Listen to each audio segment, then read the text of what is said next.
Mercredi 4 avril 2018, mesdames, messieurs, bonsoir, bienvenue à toutes et à tous dans cette session d'information sur la télévision Labari. D'abord, une pensée à la vingtaine de personnes arrêtées le 25 mars dernier à l'issue de la manifestation projetée par le cadre de concertation et d'action citoyenne pour protester contre les mesures fiscales antisociales contenues dans la loi des finances 2018.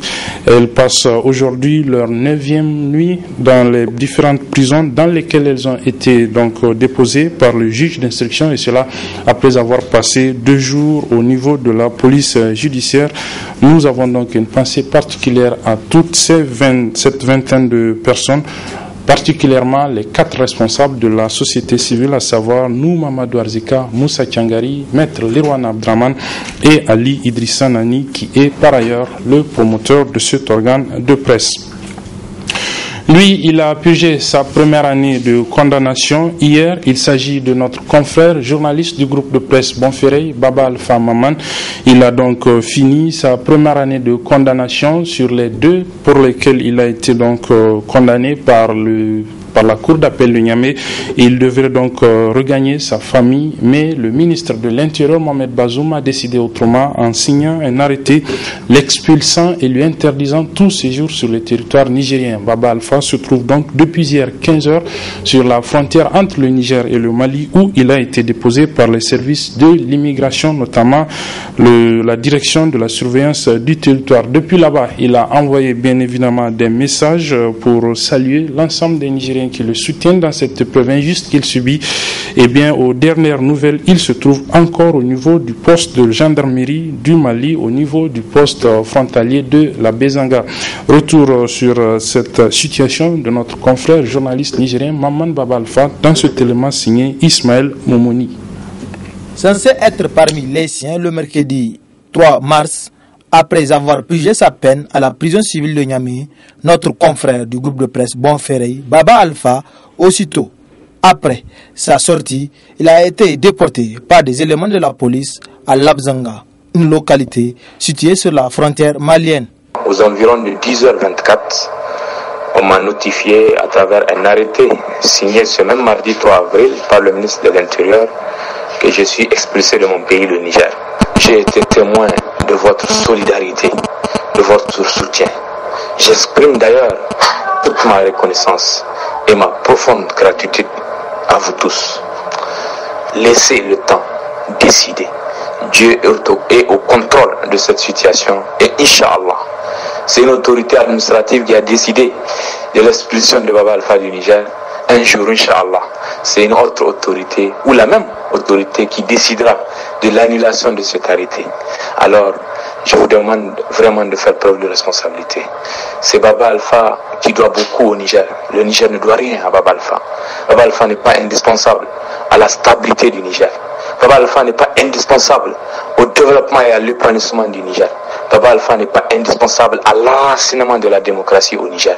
Alors, s'il vous plaît, ne faites rien qui puisse envenimer votre cas déjà, parce que vous savez que toutes les règles démocratiques ont été mises entre parenthèses. Calmez-vous, restez tranquille, confiez-vous à Allah, ça va aller. Même hors du territoire nigérien, notre confrère Baba Alpha reste et demeure fidèle à sa détermination. Jamais je n'ai menacé la sécurité intérieure du Niger. Aujourd'hui, les autorités nigériennes me jettent par la porte. Mali militaire, j'ai été déporté de la prison civile de Niamey à la frontière malienne. Je suis victime d'une explosion politique, victime d'un acharnement, victime d'une haine congénitale. Si j'ai menacé une seule fois la sécurité intérieure du Niger, comme m'apporte la preuve, je suis journaliste, j'exerce mon métier, je n'ai jamais enfreint aux règles régissant le journalisme au Niger. Notre confrère Baba Alpha a été expulsé du Niger par un arrêté du ministère de l'Intérieur pour des soi-disant raisons de sécurité intérieure. Notre confrère se trouve à la frontière et attend toujours des documents pour pouvoir y accéder au territoire malien. Pendant ce temps, les nouveaux membres du Conseil supérieur de la communication, les 15, ont prêté serment ce matin devant le Conseil de l'État. Ils prêtent serment ainsi pour commencer leur travail en remplacement donc de l'équipe sortante après 5 années de service. Résumé de la cérémonie de prestation des nouveaux membres du Conseil supérieur de la communication avec Harrieta Salah.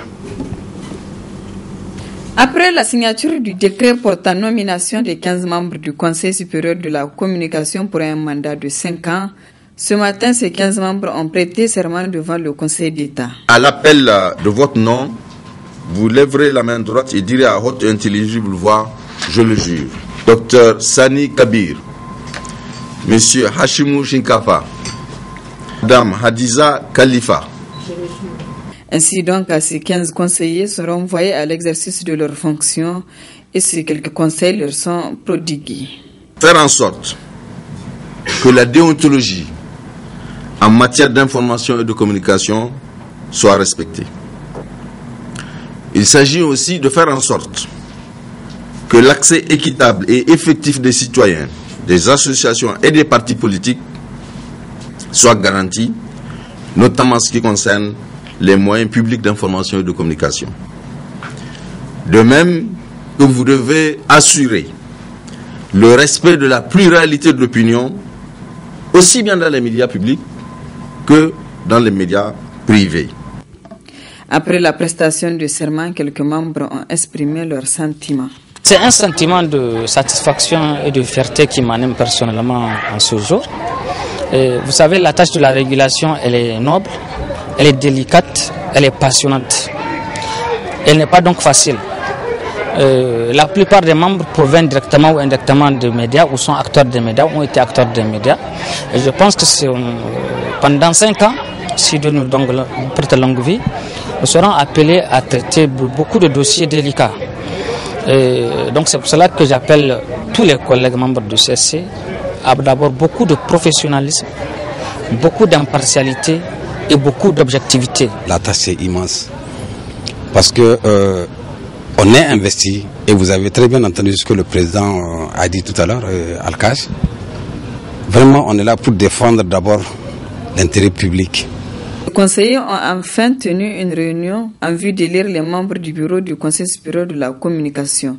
Au terme du scrutin, Dr Kabir Sani est élu président, Hashimou Shinkafa vice-président et les 2 rapporteurs, Seyna Ayub Bakaka et Hadiza Khalifa. Qu'est-ce que les journalistes attendent de cette nouvelle équipe du Conseil supérieur de la communication? La télévision Labari a tendu son micro à quelques-uns. Je vous propose de les suivre. Elles vont être dans le sens d'une meilleure gouvernance et d'une meilleure régulation du secteur des médias. Nous pensons qu'avec ce nouveau CSC, la régulation va être faite de façon professionnelle, de façon impartiale, de façon responsable.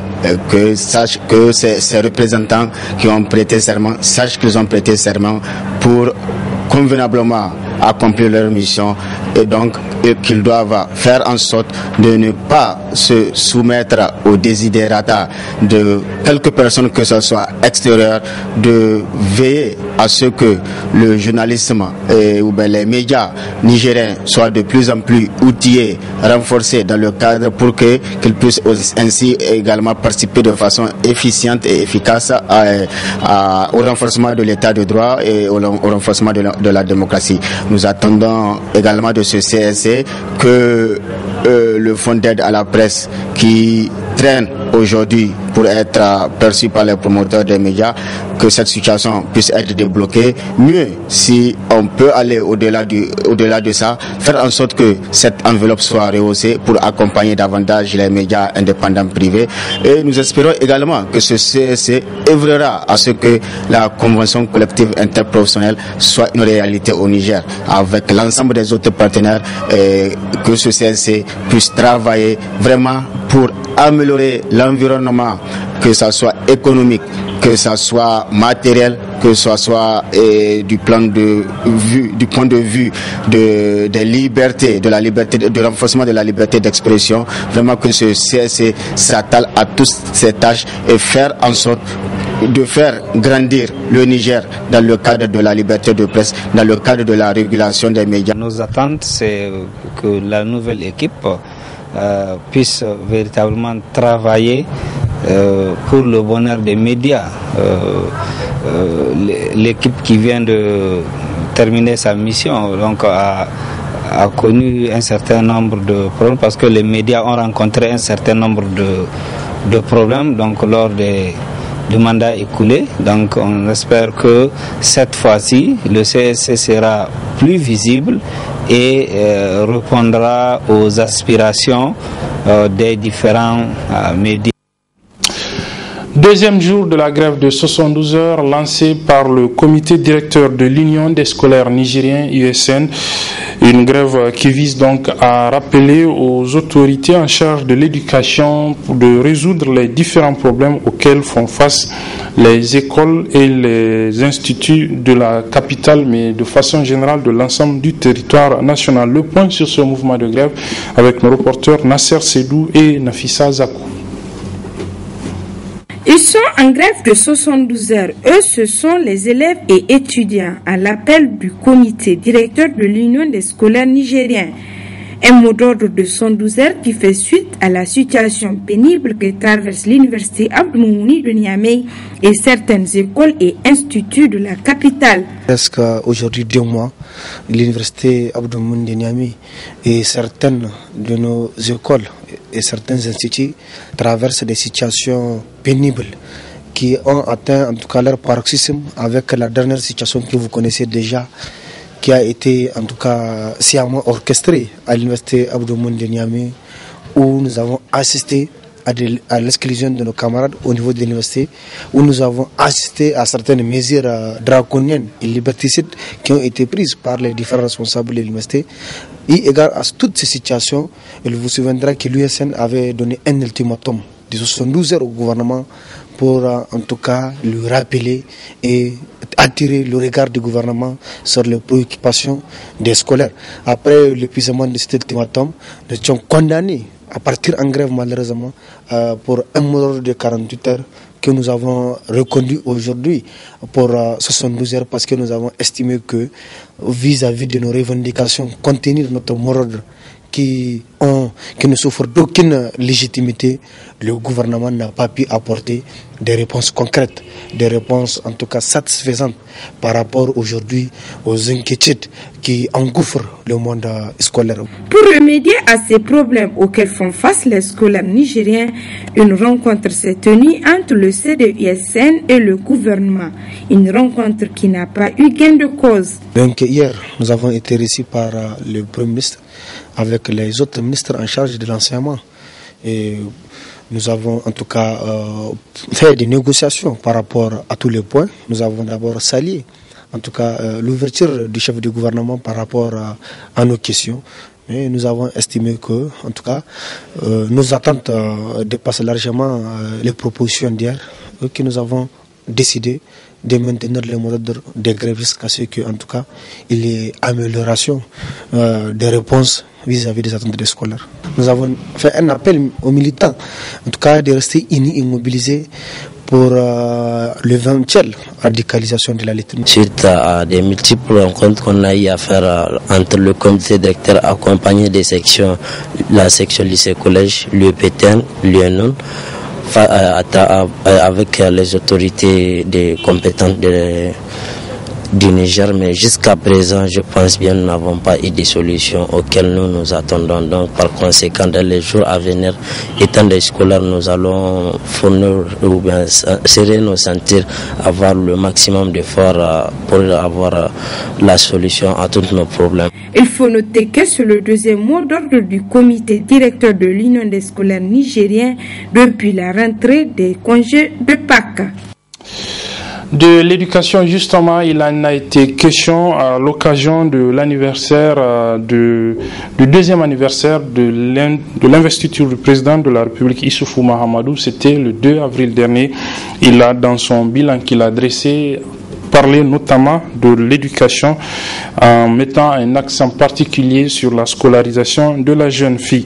Eh bien, sur cette question, nous avons recueilli la réaction du coordonnateur de l'ONG École Parrainage Action Développement EHPAD Niger, M. Moussa Sidikou, que je propose de suivre.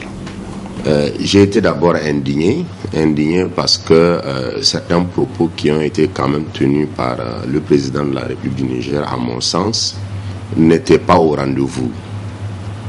Indigné dans le sens où, en tant que président de la République, il a quand même, conformément à l'article 46 de notre Constitution, le chef de l'État qui incarne l'unité nationale, il est également au-dessus des partis politiques. Mais très malheureusement, en tout cas, ce que j'ai entendu, le fait qu'il y a une majorité, une minorité nigérienne, je pense que c'est un lapsus. On peut lui concéder cela. Mais si réellement cela a été dit de manière intentionnelle, je pense que l'heure est grave. Les secteurs sociaux de base sont les secteurs qui en pâtissent le plus. Nous sommes restés sur notre faim et sur notre soif de ne pas entendre le président de la République quand même parler de cette loi des finances-là, qui empoisonne aujourd'hui la vie sociale et politique de notre pays. Les mesures, certes, ont été prises, mais elles n'ont pas été courageuses, malheureusement. Nous aurons voulu, en tant qu'activistes des droits de l'enfant, que ce soit le projet de loi protégeant les jeunes filles en cours de scolarité en lieu et place d'un décret. Vu la déliquescence de nos finances publiques, je vois mal comment est-ce que l'État pourra en tout cas construire, par exemple, des internats pour les jeunes filles. Même les écoles qui sont là, notamment l'université aujourd'hui, on peine à travers le SONU à lui donner les ressources adéquates. On peine aujourd'hui à payer les enseignants. Je vois mal comment est-ce que des dépenses additionnelles puissent venir si tel que le train de vie de l'État n'a pas été revu et qu'il n'y a pas également une lutte âpre contre la corruption. Je vois mal comment est-ce que cette question-là pourra être, en tout cas, répondre aux attentes. Donc je ne crois pas trop, mais nous aurons voulu, comme je l'ai dit tantôt, qu'il y ait vraiment ce projet de loi-là en lieu et place d'un décret. Voilà, c'était donc le coordonnateur de l'ONG EHPAD Niger, M. Moussa Sidikou, qui réagissait aux propos du chef de l'État tenu le 1er avril dernier à la veille du deuxième anniversaire de son investiture pour le second mandat à la tête du pays. Refermons ce journal avec un mot de culture, avec notamment cette conférence de presse animée ce matin au Centre culturel franco-nigérien Jean Rouch de Niamey par une jeune artiste nigérienne du nom de Binta, un concert qu'elle a animé donc pour annoncer la tenue le 7 avril prochain au niveau du CCFN Jean Rouch de Niamey, justement de son concert, du concert de vernissage de son premier album intitulé Fondo Kayan, c'est-à-dire littéralement bienvenue. Le résumé de cette conférence de presse avec nos reporters Cheb Guisso et Abdelrazak Hamidou.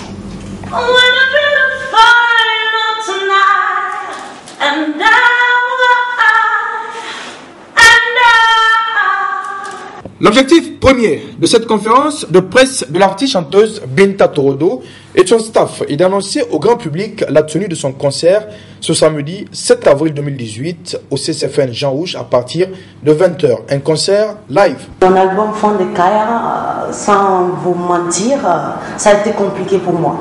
Ce n'était pas facile parce que je me s'autoproduis moi-même. Ça m'a pris des années à pouvoir rassembler la somme par-ci, par-là, mais Dieu merci, je suis arrivée au bout du tunnel. J'ai eu mon album que j'ai intitulé Fondo Kayan. C'est pas donné à n'importe qui de faire du live. C'est pas donné à n'importe qui de faire du live. Et pour un artiste de se confirmer, il faut du live. Il faut des musiciens derrière. Il ne faut pas venir, tu fais du playback, on ne verra pas ta potentialité. Il faut du live, tu te démontres à 100% de quoi tu vaux. Binta, en matière de chant, elle se retrouve dans presque tous les styles. C'est vrai, quand je dis tout, je peux dire c'est trop dit, parce que le rap, non. Mais tout style où on a plus... tout style qui se chante, elle est dedans. Elle est beaucoup aussi, mais elle se sent beaucoup plus dans les styles de Afia Mala, de Bella Bello, ça du côté du Togo. Du côté du Bénin, on va parler de Angélique Kidjo. Dans le Sahel, il y a une aussi, Fatima Rico. L'occasion pour le CCFN, toujours aux côtés des artistes, de lui réitérer son soutien. Vous le savez, depuis le début de l'année, nous avons enchaîné une série de grands concerts avec des artistes qui montent. Je pense au studio Chap Chap au mois de janvier. Au mois de février, nous avons accueilli Toumastine pour un grand concert de rock touareg. Et à présent, c'est au tour de Binta. Binta de profiter de l'élan créé autour du CCFN pour nos jeunes artistes du Niger. L'album qui verra le jour ce samedi 7 avril au CCFN Jean Rouge est intitulé Fondekayan, littéralement Bienvenue. C'est le premier de l'artiste Binta qui promet un grand show live pour tous ceux qui feront le déplacement. Voilà, c'est sur ce que se referme cette édition, mesdames et messieurs. Merci de l'avoir suivi. Les programmes se poursuivent sur la télévision Labari. Au revoir.